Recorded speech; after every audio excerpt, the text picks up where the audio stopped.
him to have achieved that was Ronnie Simpson when he played in that successful Celtic side. A great servant who was almost out of the side at the beginning of the season, fought his way back in and had superlative displays, particularly one I can remember down at Old Trafford against Manchester United.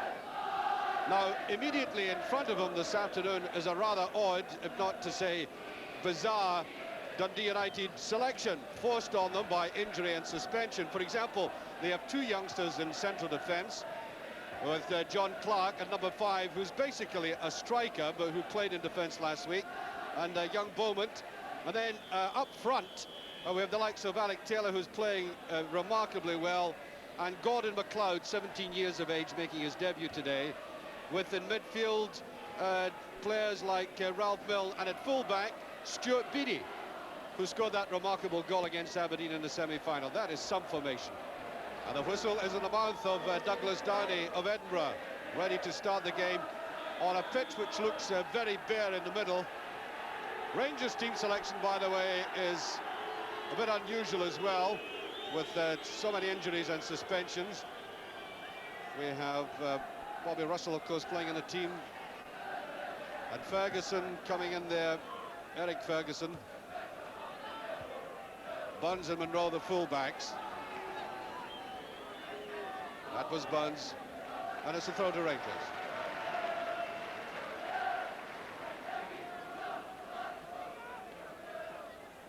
Bobby Russell just chesting it past. Well, there is Russell, to my mind, a highly accomplished player. Certainly hasn't settled at Ibrox into the side this season, but on his game, one of the purists. Coyne. Very quickly taken by Derek Johnson. Good counter-attack by Rangers. Durant. Oh, he looked a little bit cumbersome there. That's a corner kick. Seemed to run out of nerve.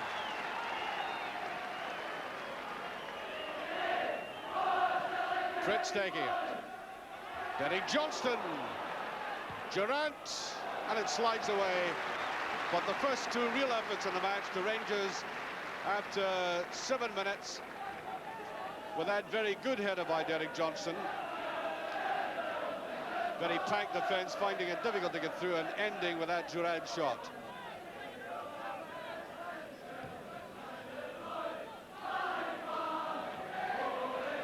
McPherson's very short with it. Paul Sturrock, he scored. 1-0.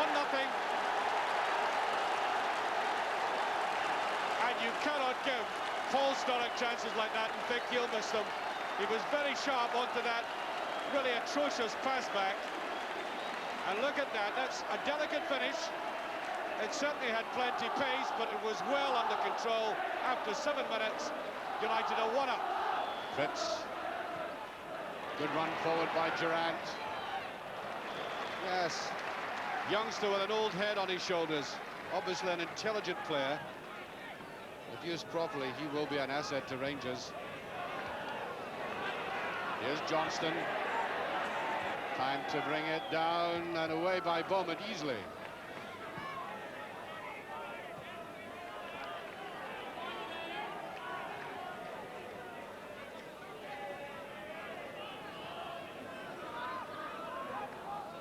McCoist. Fritz, little double shuffle. Characteristic of him. Can he chip it? He does! And away by Bannon of all people. Ferguson, and there's McPherson trying to go for it. Malpas there first. And United sustained pressure successfully, and this is where they've been good. Breaking from the penalty area. Oh, look at that. Milne running onto it. He's going to let fly. McLeod. And away by Johnson. And Rangers on the counter-attack now, and that will be a free kick. Well now.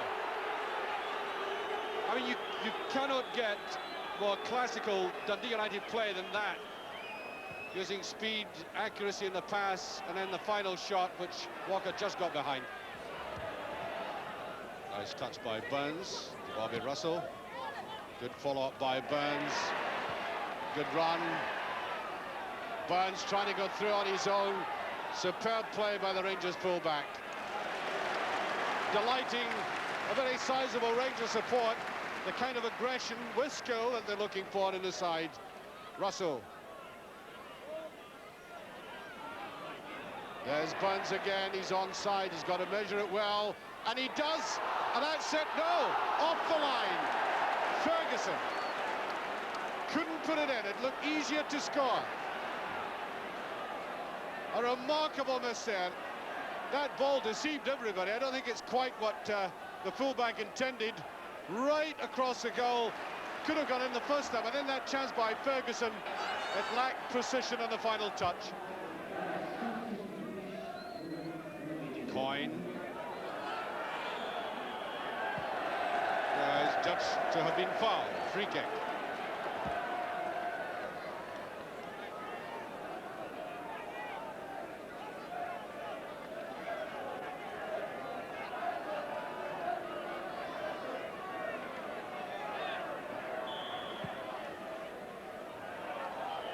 Just touched away there, and very well indeed by striker Ferguson, who's in there. Paul Sturrock. There's Milne. That's the side net, and that is a very good save. Typical understanding between Milne and Sturrock.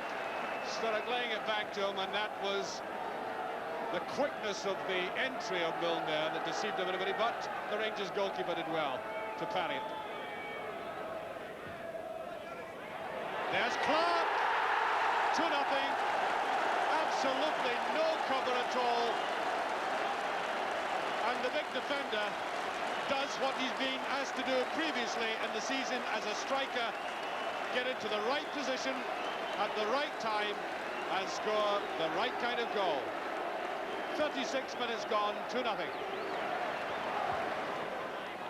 good shot by the fullback. He may as well try. That's 100% better than some of the efforts his front men have been turning in. Controlled that shot very well. There goes Coyne.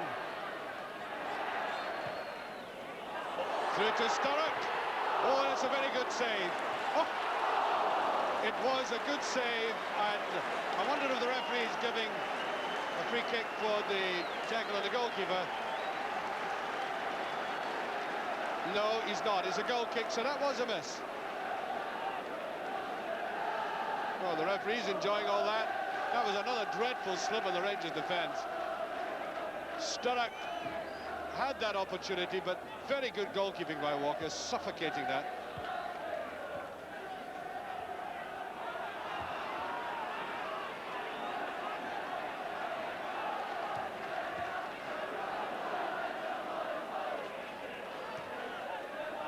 There's McKinnon.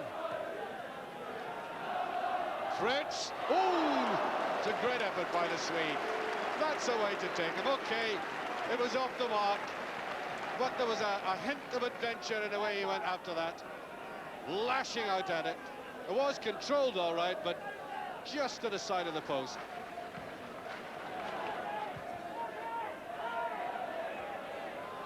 Derek Johnson just getting that touch.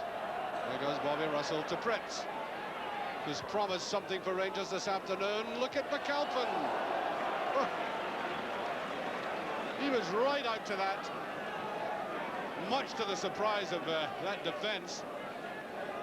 Well, he's the daddy in that penalty area today, as it were. The combined ages of the defenders just barely exceeding his age.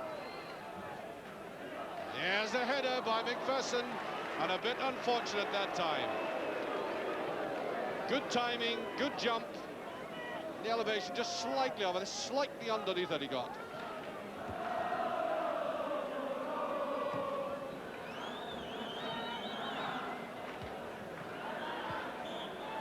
There goes the half-time whistle. And United's makeshift team and very young team must be feeling delighted with themselves. And the manager too. And a very balanced performance, full of enterprising football, and well led by Paul Sturrock in the 7th minute, punishing Rangers for that dreadful pass back by McPherson, but doing it with aplomb. And then up came the youngster who is a striker, but playing in central defence today to take advantage of that lapse in the Rangers defence when nobody seemed to be noticing he had come into the penalty area. 2-0 for United. And what has been, overall, taking Rangers' play into account as well.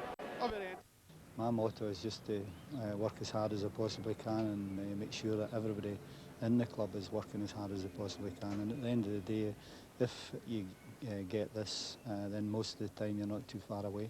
You have said before that really the managing part is the part you don't enjoy that much. It's the coaching you enjoy. Is that still the case even now? Yes, by far, and I think I'm better equipped to be working with players than such as we're doing at the moment, and also answering phones and answering letters and so on. That's the side I definitely don't like. Why is that? Are you maybe a frustrated player, do you think, still? Well, I think we're all frustrated players. We wish we could last longer than we did do, but I think basically you're good at mixing with people and good at talking and so on. Then obviously you like the management side of the game, but my side is definitely just involved with the players and seeing younger players getting better, hopefully, and eventually coming into the first team. Well, is that another important part of being a manager, is picking the right players when they are young, when it's perhaps too early to tell their potential? I think that's one of the most important factors of the lot, because without doubt, if you don't keep good young players coming through the club, then you may be successful one day, but the following day you're back to rock bottom. And it's absolutely imperative that you can spot players. And also, I think the only thing that you can do is help the whatever assets they have and bring them out. There's no manager in the game has ever made exceptional players. I wish that I was able to do that, but no way. I honestly think that exceptional players make managers safer in their job, because at the end of the day you're born with a gift, and all we do is bring out the best, whatever the player has in the beginning. Well, I think you've always been a bit self-deprecating. There are a lot of people that might dispute that. You've still got to bring it out in the people. Yes, but I think that it's got to be there in the beginning to be able to bring it out, and that's basically what I'm saying. People might think that Jock Stein and Eddie Turnbull and all the other successful managers, the older ones especially, like say Alex Ferguson, they may well think that they've made players, but without any shadow of doubt, they're conning people if they say that they made the players, and I'm sure that none of the men I've mentioned would disagree with what I'm saying. And getting back to being a manager, part of being a manager is the financial part, and you've been forced sometimes to sell very good players. Has that distressed you? I've been again very fortunate, because in 14 years we've only lost 2 exceptional players, in Andy Gray and Raymond Stewart, and without any shadow of doubt Andy Gray was a mistake, and Raymond Stewart, in my opinion, for the money we got, £430,000. The enclosure at the far side there and Eamon Bannon are here at Tannadice, which they wouldn't have been if we hadn't have sold Raymond Stewart. And I also think that selling a defender is always a lot easier than selling a forward. But the directors have disagreed repeatedly with me when we've had big offers for players. I've felt that clubs like ourselves couldn't turn down the money, but make no mistake, the directors have been right, because having these players here at Tannadice has meant success for Dundee United. Well, indeed, having you here, you're now a director yourself, but having you here at Tannadice has brought a lot of success. There was a time not so very long ago when you were asked to move to Rangers, and that must have been the most difficult decision of your life. Well, I always get about 30 recommendations for every job that crops up, and they're all for the players here at Tannadice, just to get rid of me. But I've been very, very fortunate in the time I've been here. I also think that I hope anyway I've contributed to being part of the success. But have you ever regretted that decision to go to Rangers? There's still the same problems now as there was then, although some of them now are fewer. But I had a chairman here at Tannadice who was far more than a chairman to me in the time I've been here. I'm sorry to say he's now dead, but since his death, Mr. Fox has taken over the chairmanship, and I'm definitely, even yet, a wee bit scared of the future for Dundee United, because our directors are definitely a wee bit older, and we're looking to see if this drug on Frank Sinatra works, because we'll be getting it to our directors, because it's and been successful. And fine too, presumably. Yes, well, that's another factor, but it's really essential that you're right all the way through the club. I don't think that if directors are causing problems that you'll have a successful club. I think also by the same token, if a manager's not working at the game, you'll not have a successful club. And the most important factor again, if the players are not working at it, then again that will mean that there's no success for you. But fortunately we've had success because I think it's been right all the way from the directors all the way down to the players and the coaching staff and the scouts as well. You are a worrier, but you must enjoy the game more than you appear to at times. I was speaking to a reporter during the week and I honestly wish that I enjoyed the successful times and the good performances a bit more than I do, because the higher that the players get with a performance, then obviously how do you beat it? And that is always, I'm a pessimist in that way, that I'm always looking to improve. And some of the performances by the players in recent years has made me even smile, but I've been sure what that nobody saw me. But your family support you all the way too, even when you're season to season, you are mad keen on Dundee United, and family life doesn't come into it very much, does it? Though your son said he would never support Rangers if you moved. Yes, he gives me quite a bit of stick actually, because he says that in selling Andy Gray I don't have a clue, and he could well be right, but so far Dundee United directors haven't realised it. But I'm really fortunate with my family because Dundee United play far too big a part in my life, to be completely honest. I think that on the family side I've been a disgrace in many ways and not spending enough time with them. Well, another season drawing near, but before that you've got a long holiday to spend with your family, and hopefully this time perhaps you'll give them all of your attention over the summer. Next season you'll be allowed back in the dugout. Will you go back to the dugout next season? Well, I hope that I'm not back in the dugout. The most important thing for me is that you definitely are seeing the game from a far better position, sitting in the stand. But